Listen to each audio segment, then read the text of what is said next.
Assalamualaikum warahmatullahi wabarakatuh. Kami dari kelompok 5 akan menjelaskan tentang kebergunaan. Kami kelompok 5 berisikan 3 anggota. Yang pertama ada Agus Muhasir, ada Adi Irawan, dan yang terakhir ada Wildan Isnanul Umam. Di sini kebergunaan adalah salah satu bagian untuk memahami kebutuhan pengguna, adalah memahami dengan jenis tujuan utama pembuatan antarmuka tersebut. Nah, dalam pernyataan di atas, di sini ada beberapa pertanyaan yang sering muncul. Yang pertama, apakah akan merancang sistem yang sangat efisien dan memungkinkan pengguna sehingga untuk bekerja dengan produktivitas tinggi? Yang kedua ada, apakah akan merancang sistem yang menantang dan mampu memotivasi pengguna sehingga mendukung pembelajaran yang efektif? Nah, di dalam sebuah kebergunaan di sini ada 2 komponen. Yang pertama ada usability dan yang kedua ada experience. Kita menyebutnya sebagai pertimbangan tujuan kebergunaan atau usability tadi, dan ada pengalaman pengguna atau experience. Dan tujuan utama kebergunaan di sini adalah pemenuhan kriteria khusus dari kebergunaan itu sendiri. Yang pertama, misalnya ada efisiensi, dan ada tujuan utama pengalaman pengguna, ada peningkatan kualitas pengalaman pengguna, misalnya tampilan yang secara estetika menyenangkan. Nah, di sini ada beberapa kesalahan klasik yang sering dilakukan oleh perancang ketika merancang sebuah sistem. Biasanya disebabkan oleh kesalahan asumsi kepada rancangannya. Selanjutnya ada pilihan-pilihan yang tidak secara tegas ditentukan. Kemudian ada pembuatan fitur-fitur yang tidak memadai. Ini biasanya kesalahan-kesalahan yang sering dilakukan atau yang biasanya disebabkan kesalahan itu tadi. Ini ada contoh-contoh kesalahan. Contoh beberapa kesalahan umum yang sering dilakukan perancang sistem adalah perancangan yang didasarkan common sense atau kemampuan dari atau keinginan dari perancang itu sendiri. Terus ada anggapan bahwa perilaku seseorang mewakili kelompok di mana dia berada. Terus ada keinginan atasan harus dilakukan. Yang ketiga ada kebiasaan atau tradisi lama. Terus ada anggapan implisit yang tidak sesuai atau tidak didukung. Terus ada keputusan perancangan awal yang tidak didukung. Kemudian ada penundaan evaluasi. Di sini biasanya sampai ada waktu luang. Kemudian ada evaluasi formal yang menggunakan kelompok subjek yang tidak sesuai. Kemudian ada eksperimen yang tidak dianalisis. Ini adalah beberapa kesalahan umum yang sering terjadi dilakukan oleh perancang sistem. Selain ada beberapa kesalahan, di sini akan mencapai sebuah goal, yaitu kepuasan. Kepuasan berinteraksi merupakan kriteria sebuah atau kriteria penting untuk menentukan kebergunaan dari sebuah sistem. Kebergunaan sebuah sistem dapat diuji dengan beberapa cara untuk mendapatkan data kualitatif.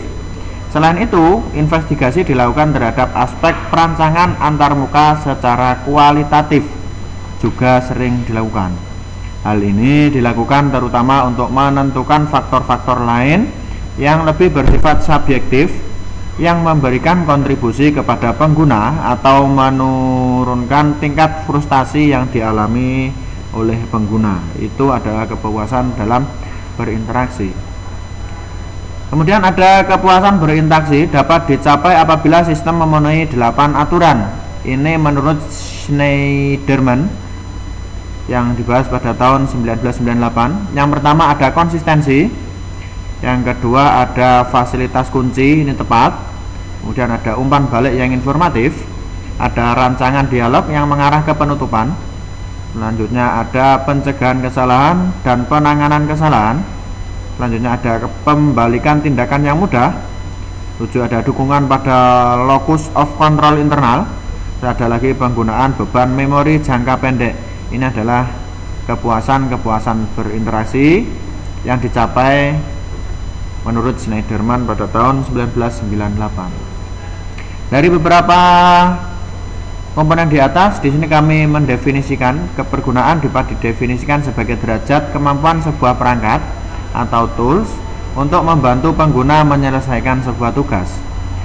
Di sini menurut Dick et al. Pada tahun 2004, keberhasilan sebuah sistem untuk membantu penggunanya menyelesaikan suatu tugas ditentukan oleh kombinasi 3 kata, yaitu guna atau use, yang kesemuanya harus benar. Yang pertama ada berguna. atau useful, atau kita artikan dengan berfungsi dengan baik.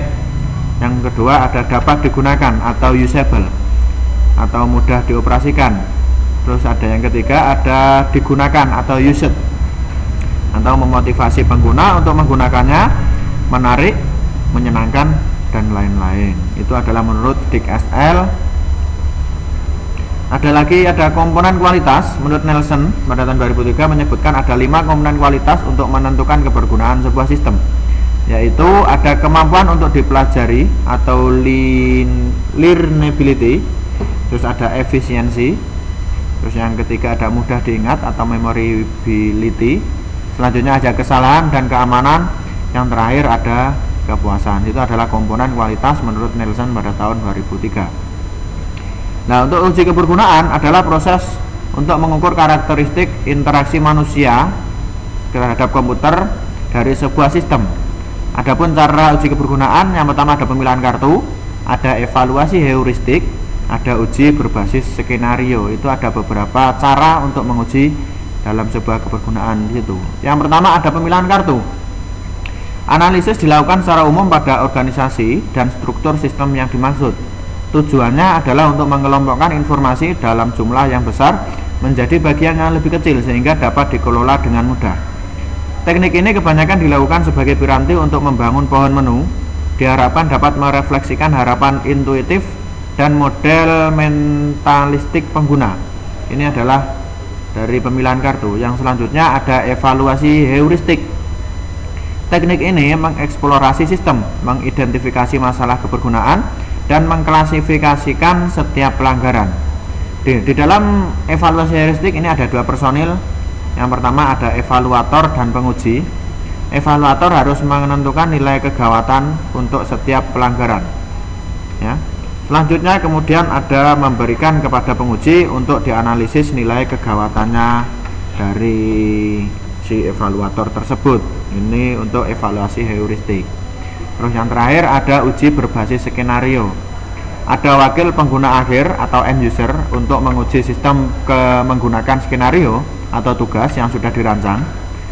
Skenario meliputi fungsionalitas utama sistem dan simulasi pola penggunaan yang diharapkan.